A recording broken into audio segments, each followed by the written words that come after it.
Welcome back, ladies and gentlemen. We got UFC 319 final prediction. We have DDP taking on Khazmat Chimaev. And then in a co-main event, Pico making his UFC debut against Lerone Murphy. And for the main event, you guys know it's a straight banger. The King of Africa taking on the boogeyman of the division. All that set aside, I'm gonna have to go with boom. Welcome back, guys. We got UFC 319 final prediction. We have DDP, the King of Africa, taking on the boogeyman, Khazmat Chimaev. But let's start with the very first fight on the main card. We have Asakura taking on Tim Elliott, my former opponent. Now, Asakura's best strength is on his feet, but when you come against the new king, the new pound for pound best fighter in the world in the flyweight division, Alex Pantoja, there's not so much you can do because he's just good everywhere. But now he's getting an opportunity to find his footing inside of the UFC against a former title challenger against your boy, Tim Elliott. I like this fight because Tim Elliott is kind of unorthodox. He goes out there and does stuff that it's almost very hard to deal with. And that's one of the things I like about this matchup, because Tim Elliott can fight on the feet, he can fight on the ground, he can also, grapple pretty damn well. He's got long arms, he can get a beautiful Darce choke. But when you look at these two guys, when you look at the keys of victory, Asakura, he's got to keep the fight on the feet and look to find that one shot that could put Tim Elliott away. Key to victory number 2, don't guess where he's going to be. Put him in a position where he has to show what he wants to do. What do I mean by that is when you see somebody trying to, move their head all around, kind of like Dominic Cruz style, you start putting his head in a box. Like, okay, if he's going to put his head on this side, I'm going to shift my weight to this side, or my stance to this side, where I'm able to keep his head on this side. Or if he starts doing that, weaving the head everywhere, you start throwing high kicks. That way his head's going to dip into it. Almost how him and Cejudo caught Dominic Cruz when they fought way back in the day, back in COVID. So that's key to victory number 2, is try to not guess where his head's going to be, force his head to be in a certain situation. I felt when he fought in the UFC against Alex Pantoja, right off the rip, title fight, that is a lot of stress on you. A lot of stress coming into an organization from Ryzen, and you're fighting the best athlete in the division, one of the best athletes on the roster. I think he gets another redo. I think this is redo, so try to squander it. Don't let it get away from you. Now we look at Tim Elliott. The key to victory for him is be funky.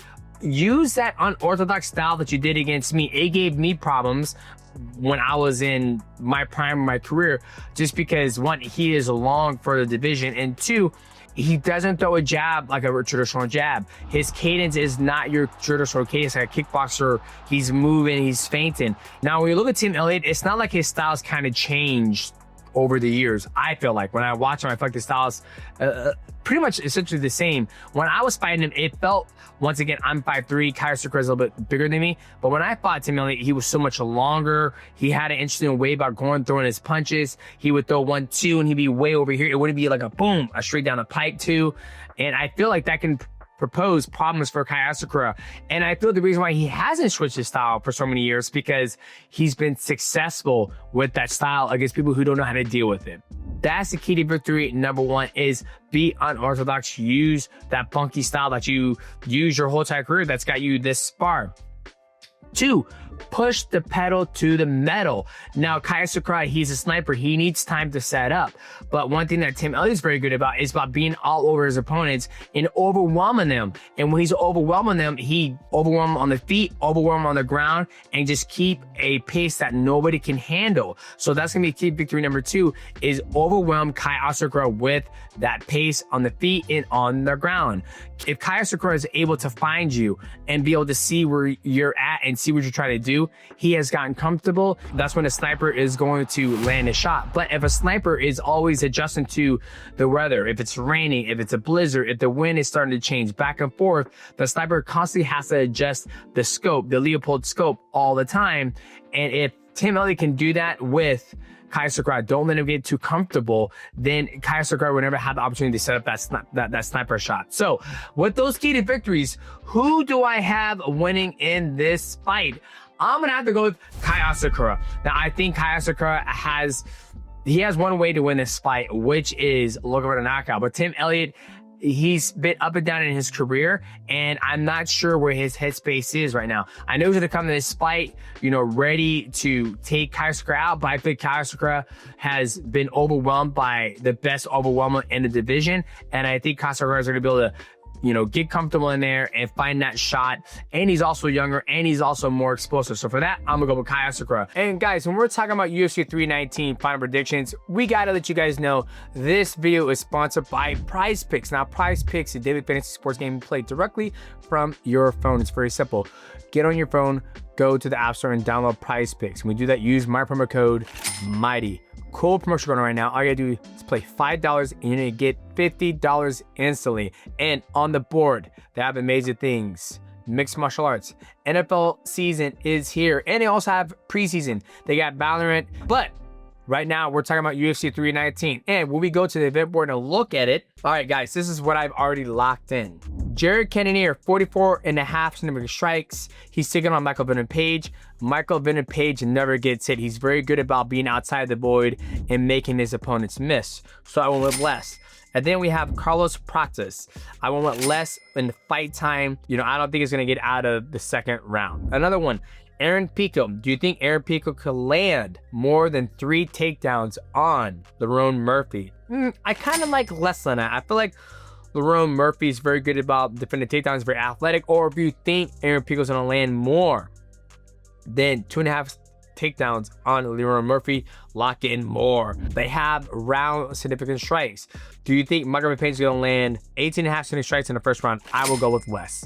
He's very technical about when he throws his strikes. He's looking for that one big bomb, light kicks and all that stuff, so I will go less with that. So boys, lock in your picks at the right place, which is PrizePicks. Now, shout out to PrizePicks for sponsoring this video. Let's get back to the final predictions of UFC 319 DDP taking on Khazmat Chimaev. Jared Cannonier taking on MVP. I'm very excited about this fight because I got the pleasure to spend some time with Michael Venom Page. And let me tell you right now, trying to cross the void on this man, even though I'm 5'3", he's like 6'7", it is extremely hard and very, very difficult to do. And when I spent time with MVP, a lot of people don't realize he is fast, but what makes him faster is his timing. He has the athleticism. He has the understanding of the void and distance control and when people are coming forward or whatnot from the karate background when he was a kid. But his timing is so damn perfect. And with perfect timing and speed, it just makes for a nasty, nasty combination for a deadly snake bite. But can't Jared Cannonier do that? Because he is a big gentleman. He used to be heavyweight, light heavyweight, and now he's made his home at middleweight. When I look at this fight, I like it because you have 2 different types of style. You have one person who likes to pressure forward, use pretty much everything, the grappling, the clinching, and the striking to get the job done. But you have the master of the void with MVP. And here's the thing about Michael Venom Page. His ground game is fucking solid. He doesn't use it. He loves to strike and he loves to knock people out. But when I was in London and I grappled with him, he knew what he was doing. Even though I'm a smaller body, he knew what he's doing and he was taking jiu-jitsu classes. And I asked him, Dog, why don't you use a grappling? He goes, I don't like to, mate. I like to stand up there and make people look fucking stupid. But now, when you take that stuff into consideration, we look at the keys of victory. Now, when we look at Michael Venom Page, make it hard for Jared Cannonier to get across the void.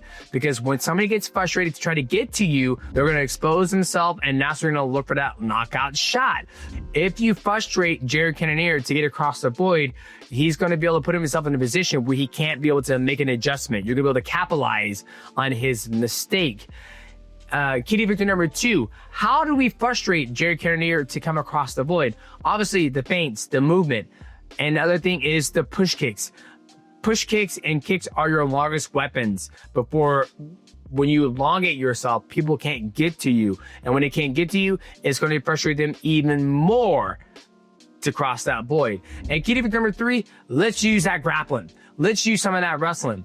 If Jared Cannonier is not going to bite on the feints and not come across the void, then you have to start wrestling with him. But we can use the wrestling as a last line of defense in order to force Jared Cannonier to come across the void. Now, let's look at the other side of the paper with Jared Cannonier. Key to victory number 1 is you have to cross that void. You have to go and get Michael Venom Page. The reason why is because if you set out outside of the void, he's going to pick you apart. I believe he's faster He's a master at that. That's what he's got by his whole entire career, is forcing people to sit outside that void and make a mistake time and time and time again.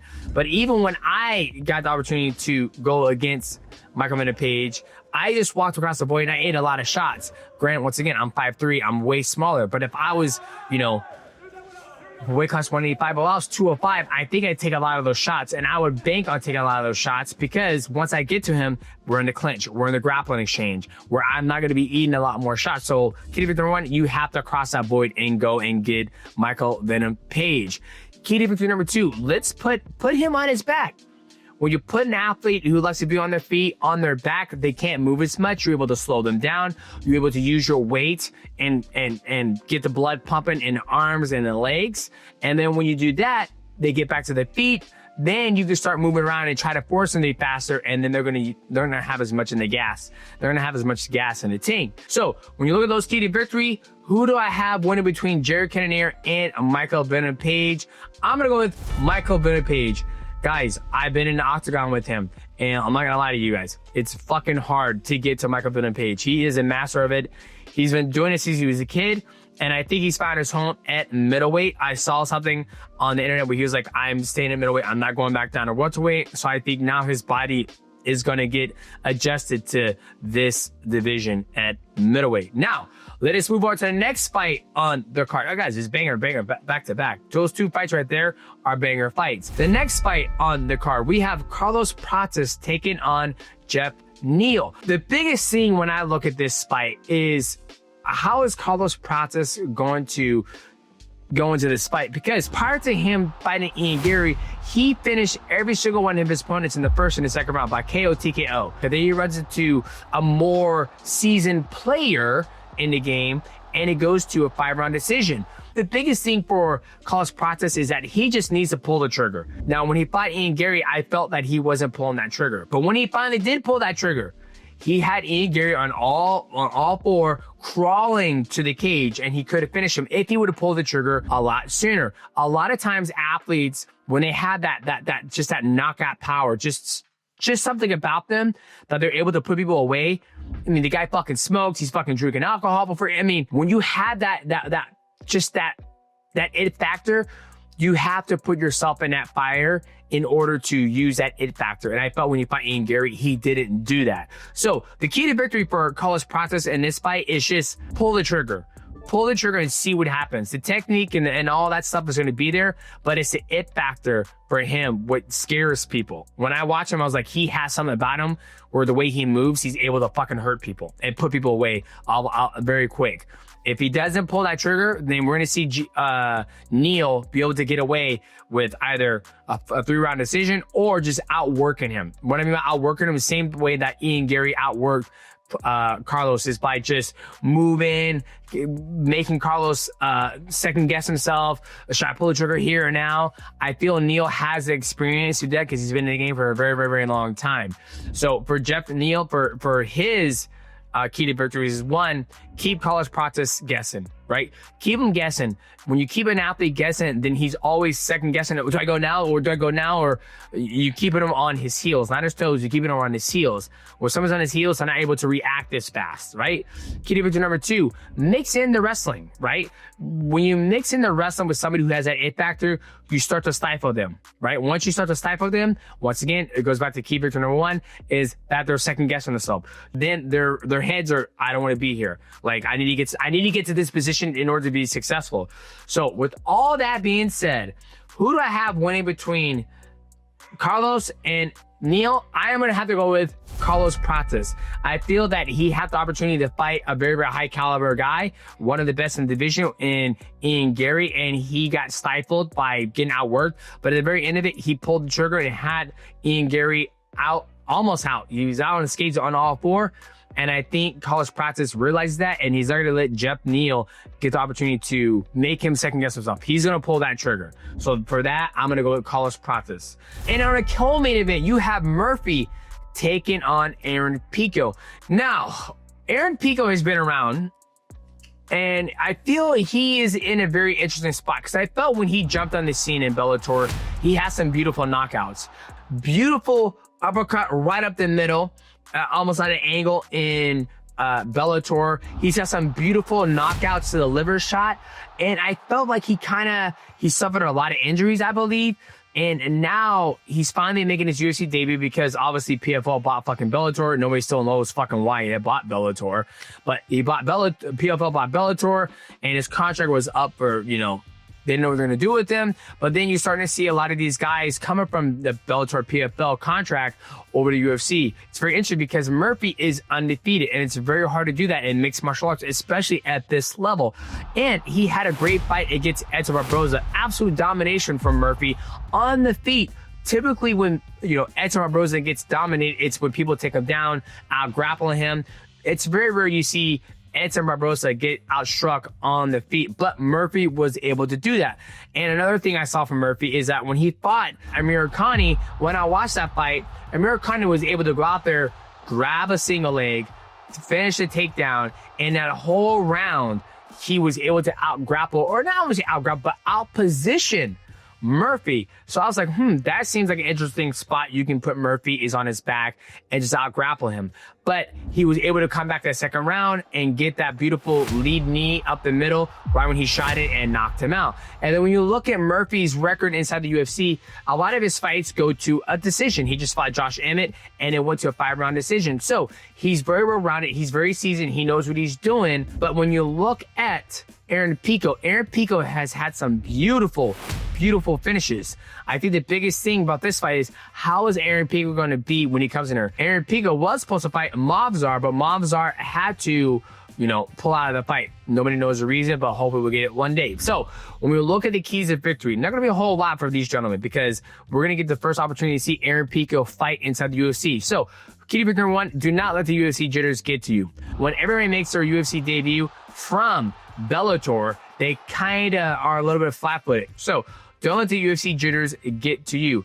Key to victory number 2, look for that knockout shot, but don't look for the knockout shot. Be okay with the grappling exchange. Be okay with the clutching exchange. Be okay with the first exchange you have with that gentleman. You're not going to find that shot. Eventually, it will show itself. A lot of guys go out there and they won't throw anything. They'll just sit there and wait. Shot's not there. Shot's not there. Shot's not there. But once you start going after, you start going pop, pop, pop, pop, pop, pop, pop. Oh, the shot, boom. Then the shot will reveal itself, right? So find that knockout shot, but don't just look for that knockout shot. Now, the key to victory number 1 for Murphy is take the fight to Aaron Pico. It's his first debut in the UFC. Look at Pitbull. You look at Patchy Mix. Those two guys are the recent guys who look really good in Bellator. And then when they come to the UFC, it's almost like that is not the athlete that we saw in Bellator. So you can take advantage of that where it's like, hey, he might be flat-footed. So we're going to put the gas on him to see what he's going to do. Key to victory number 2, use your athleticism. One of the things I noticed when I was watching him fight is that he was very athletic, be able to move his hips a certain way and be able to pull himself in a position where it didn't look like he was able to do that. What I mean by that is when he was going against Amir Khani was able to do a couple things to him on the ground, and he was able to use his athleticism to get himself out of that position. So when I look at those keys to victory, who do I have winning? I'm going to go with my man Murphy. Because the man is on a 9-fight win streak. He's at 1 draw, so 8-fight win streak. He's undefeated. And I feel like a lot of these guys, when they come over from Bellator, they're not as crisp as they were when they're in Bellator. And I'm not sure what type of Aaron Pico is going to show up, but it's going to be a very exciting fight because Aaron Pico's got some beautiful knockouts. And we have Murphy where this man's, it might have to go. Now, let us go to the main event of the evening. DDP, Dricus Du Plessis, taking on Khazmat Chimaev. Let's start with Khazmat. Okay, Khazmat, in a lot of people's eyes, is the boogeyman of that division because we know what Khazmat's going to do. He's going to come in there, he's going to get the edge of the void, and he's going to shoot a fucking double leg way the fuck out there like Jack is trying to save Rose from drowning in the fucking Titanic. It's a tiger jumping on a gazelle. That's what he does. If you look at his fight with Kamaru Usman, you look at his fight against Rob Whittaker, I mean, the list just goes on. It's always a double leg. If I'm wrong, I'll be fucking shocked. But I'm guaranteed he's going to go out there and he's going to shoot a double leg, right? Now, this is where the fight can be dictated right here. The first clash, and depending on how that clash happens, will dictate how the fight's going to play out. When he fought Rob Whittaker, when he fought Kevin Holland, those guys, when they got taken down, he was able to get to position and finish the fight. But when you look when he fought Kamaru Usman, when he fought Gilbert Burns, that first clash didn't go the way that he thought it would go. And then you saw Khamzat kind of slow down. He wasn't the same athlete he was the first time they clashed. Now, granted, in the past, he did say he had some health issues. He can never stay healthy enough. He would always be ran down when he got in the fight. Now he's at a point where he feels healthy, he's strong, and the team has focused on the recovery. With that being said, there's not a whole lot of data on Khamzat because he boxes and he wrestles. That's it. There's no clinch.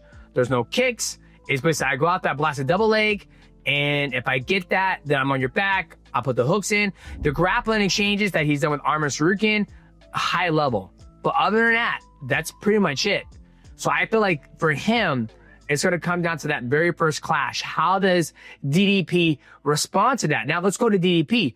DDP has a very funky, unorthodox style, the way he fights. He comes from a kickboxing background, but he's not your traditional kickboxer where his rhythm is, you know, kind of like Edson Barboza, where you look at Edson Barboza, you're like, yeah, he was a kickboxer.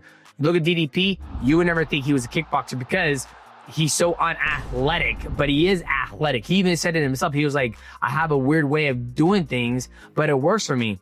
And that's what his thing is. Even when Izzy, I had him on, he goes, he doesn't move like your normal kickboxer. Even Rob Whittaker said he moves totally different and he hits like a fucking freight train. So with that being said, if DDP is able to weather that first clash and weather the storm against Khamzat, then I think we're going to see the King of Africa claim another victim. But if Khamzat is able to go out there and get that first clash in, and if he's able to get the first clash and finish DDP in the first round and second round, then we're going to see Khamzat become the brand new champion. But if Khamzat hasn't worked on, okay, what happens if I don't get that first takedown? What happens if I don't get his back? What happens if he's still here in the fourth round, the fifth round? How is Khamzat's cardio? That is going to dictate where Khamzat wins this fight. Now, DDP, we've seen him fight Sean Strickland, someone who's also unorthodox who comes forward. He's able to sit back, piece him up with the kicks, the high kicks, and even the takedown. We saw him fight a guy like Izzy Adesanya, who's a master on the feet, get his back and submit him. So key to victory number one for Khazmat Chimaev is that he's got to make sure he wins that first round, that first clash. When they come head to head in the beginning and he decides to shoot from way outside the void, he's got to win that grappling exchange. Because if he doesn't win that grappling exchange, I think that's going to do something to him mentally. Key to victory number two for Khamzat. I hope he worked on if he failed that first clash. Because if he didn't work on what happens if they didn't win that first clash, he's going to be straight fucking dog doo-doo, right? So for me, it's not a lot of key to victories for Khamzat. It's more about, is he prepared to go the third round? I mean, he's gone 3 rounds, but those 3 rounds he's winning against, the Gilbert Burns fight was a back and forth war. It was back and forth. When he fought, Kamaru Usman, I felt that Kamaru Usman kind of slowed down. He was kind of shadow boxing the whole entire time. Nothing really was going on. We'd never seen Khamzat shoot a shot when he desperately has to. We always see Khamzat shoot on his behalf when he wants to. We've never seen Khamzat, I missed the first 2 takedowns, or the first 2 takedowns of the clash, they fucking sucked. And oh God, he's coming, I gotta shoot it, and he shoots. It's a bad exchange. We haven't seen that from Khamzat. So for me, it's more mysterious. We don't have much data on Khamzat, and I'm hoping to get more when he fights DDP. Key to victory number one for DDP is you have to win that first exchange as well. Because we know, you look at his last fights, the first clash is always the one that dictates what's going to happen when he fights Khamzat. So DDP's got to make sure he wins that first one. Key to victory number two, push the pace. When he seems to fail on those clashes, that's when you see a little weakness in his armor, is that his cardio isn't the same. But once again, that credits to his health. He was always gassed out. He was always overtrained when he would fight. So with all that being said, who do I have winning between DDP taking on a Khazmat Chimaev? I'm going to have to go DDP just because I feel DDP is spot the best of the best of the division. I mean, just when you think this guy is able to fucking throw a right hand, fall, slip on a banana peel, and for some reason, fucking the guy falls over. It just doesn't make sense how he's able to get things done. And he has a style where it forces people to do things that that shouldn't have worked, essentially. So for that, I'm gonna go with DDP. Now, boys, now we know Mighty doesn't always get it right, but maybe you guys can get it right. Pick opposite of me, okay? But just let me know in the comment section down below what you guys thought about this breakdown. It was a long one. We got a bigger card for UFC 319. So get active in the comment section, leave a like, subscribe, and hit the bell to know when we drop another banger. And make sure you guys be here Saturday night, as we'll be doing a live instant reaction like we did for the previous pay-per-view. I'll be live inside of the Mighty Cave, watching the fights with you guys, answer your questions, and just vibing out with you guys. So guys, see you guys Saturday night, and I hope you guys enjoyed this video. Peace.